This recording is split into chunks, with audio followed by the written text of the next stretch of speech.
Amir Temur 1402-yilda Anqara jangida Bayezidni mag'lub etgandan so'ng Izmir qalasiga yurish qildi.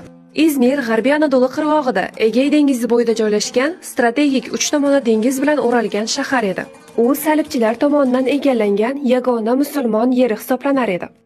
Dastlab Amir Temur ularga shunday tanlov qo'ydi: agar islom dinini qabul qilishsa va qal'ani topshirsalar hech kimga zarar kelmasligini va'da qildi. Ammo bu taklifga qala qo'mondoni Julien de Monte haqoratlarcha "La'nati musulmonlar, hammangiz o'lasiz" deya javob berdi. Ular qal'ani mudofaasiga va Radosdan keladigan yordamga ishonishgan edi. Jang boshlanishi 100% aniq edi. Amir Temur birinchi navbatda yordam kelishi mumkin bo'lgan qirg'oqlarni tosh bilan to'ldirtqizdi. Keyin esa qal'a devorlar tagidan tunnel qazildi va portlovchi moddalar bilan to'ldirilib, bir vaqt o'zida portlatishdi.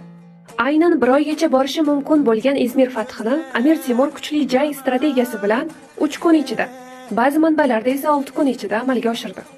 Amir Temur qal'ani egallagach, barcha xoch belgilarini buzdirdi, cherkovlarni esa masjidga aylantirdi va u shunday degandi: "Bu yerda endi xoch emas, kalima baland bo'lsin." Tang menzilge